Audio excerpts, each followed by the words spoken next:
Poseidon 53, biyaheng ano to, biyaheng Kulasi, Roa City, galing dito sa Dangay Port. Ayan, bali sasakay natin to. Hangin. Sasakay natin to si ano, mga heavy equipment. Ayan.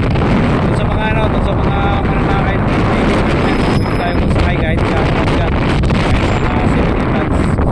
Sakay natin dito kay Poseidon 53. Sa Kulasi ang drop, Kulasi Port, Roa City. Wala tayong problema doon. Kaya sa Katiklan, meron tayong problema kapag sobrang bigat. Ayan.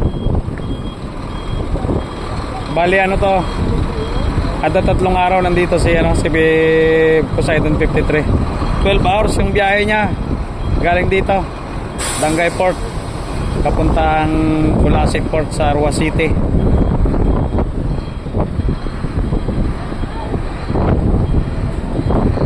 Sa mga ano, sa mga overload diyan, pwede dumaan ng Kulasi dito galing. Kung alanganin sa Katiklan, pwedeng dumaan dito. Dito na dumaan sa ano, Dangay Port going to Kulasi. Kulasi Port, Roa City. Ayan. Ating kapital. Ayan yung ating mga panakay. Papuntang Kulasi yan. Dalawang heavy equipment, malalaki to. Bibigat din. Mga panakay ni Montenegro. Nandito si Reyna Sadia eh, ano? Si Reyna Sadia ng Montenegro. Ito naman si Starlight Reliance. Papuntang Udyongan Roblot to. Ngayong araw. Medyo delay na siya kasi mag-aalaw na. Malakas kasi sobrang dagat. Ayan, lakas ng hangin. Mitim-mitim yung cloud to. Kaya saan nyo na, malakas yung ano, yung kalagitnaan, Tarbisia, malakas yan. Laki nito guys, 53. Kaya nito maglaman ng ano, 35 tin-wheeler. 35 units ng tin-wheeler. Mas malaki to kina 43. Mas malaki to. Bago to, bagong barko to. First time nitong bumiyahe dito sa Kulasi, unang biyahe niya. Kulasi Port, sa Roa City at dito sa Dangay Port.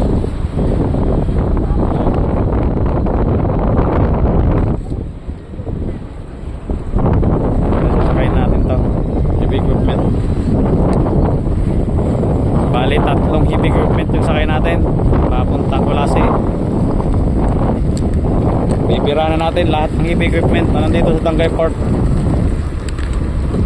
Yung ano na lang, yung presyo na lang kung magkano, doon tayo magkakatalo. Medyo may kamahalan din kasi, pero hanggat maaari kung mapubawasan namin yung presyo at makapag-discount tayo, bibigyan natin ng discount dyan.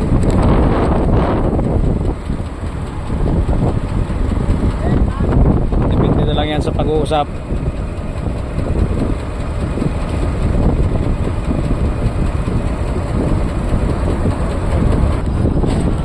Ito yung loob ng yan 53. Gitna na lang. Malapit na puno.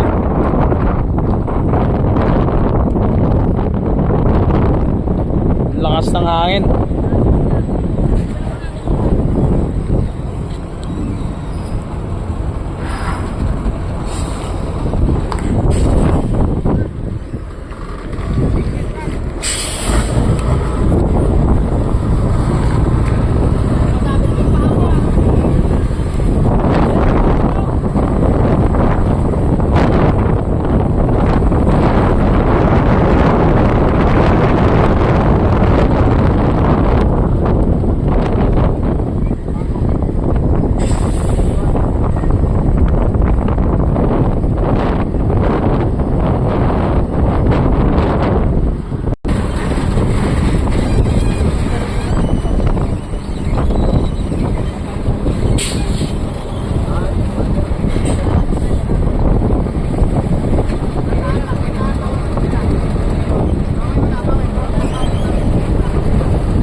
Last na yan.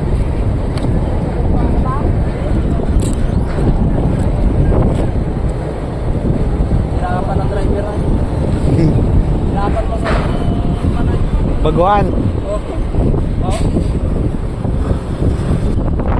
Mahirap i-atras to guys, itong trailer na to at ito ayan, hindi siya power steering, awis steering ito. Kaya hirap na hirap magpilot ng manubila yung driver eh oh. Nakailangan na to, manobra. Hirap na hirap, mabigat kasi yan. Kaya pala kanina pa hirap na hirap yung driver eh. Dagdag pa yung lakas ng hangin. Hindi tayo makapag-video ng maayos. Si Reliance, naghihintay na lang ng clearing ito.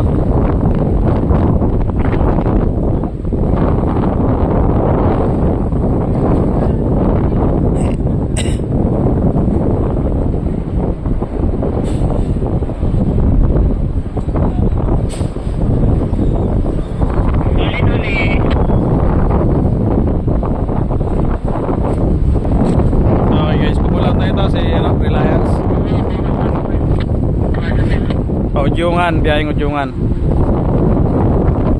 Salubong niya yung lakas. Okay guys, pull out na.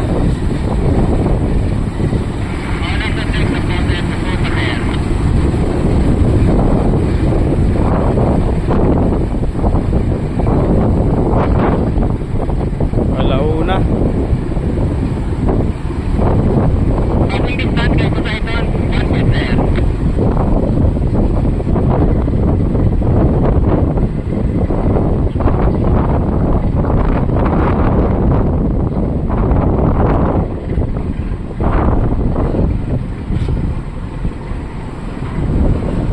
Okay.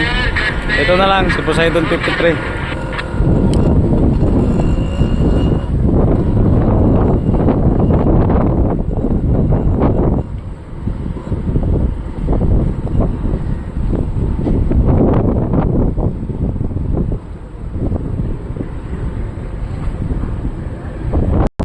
Ito naman rin nasa Dia, pang alas 2 yata ito ng hapon.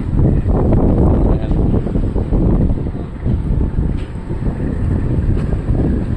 Ito ang mga panakay ni Sadia.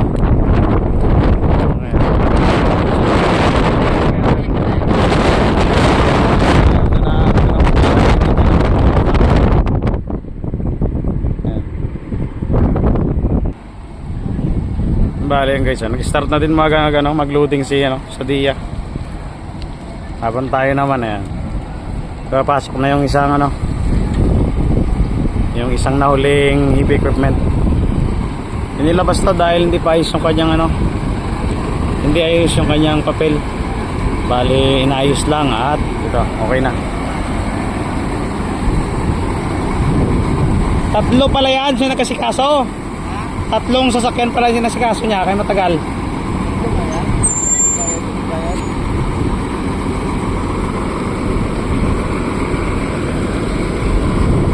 Kasama pa tuway.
Ang laki ng binayaran yan guys. 90. 90 plus ang binayaran, Pars. 99. 99 yan, yung ganyang kalaking heavy equipment. 99,000 ang binayaran niya. Ruas Dangay Port to Ruas Kulasi. Yan yung kanyang binayaran. Kailang tatlong sasakyan kasi ito. Mayroon yung dalawang trailer na may kargang isang heavy equipment bago yan. Malon. Bali yung isa naka-discount pero itong isa hindi na. Wala na. Okay, last na yan. Finish loading tayo. Finish loading. Tatlong heavy equipment yung karga natin ngayon. Nandun sa likod yung isa. Yan. Bago mga tracking na.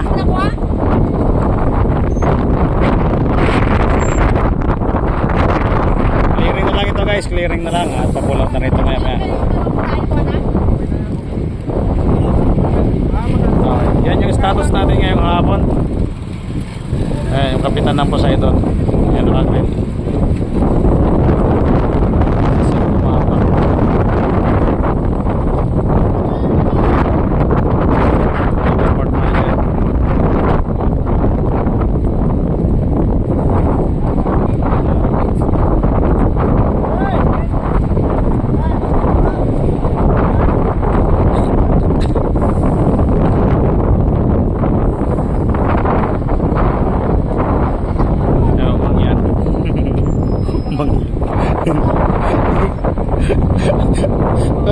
Daw mangyan ang style ni Parjo Rivera mo itsura oh. May balulang ka tara. May balulang ka tara oh.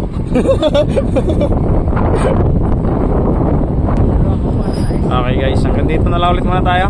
Yan yung status natin ngayong hapon. Ayan, mga panakay natin na iba. Paano guys? Hanggang sa muli. Maraming salamat.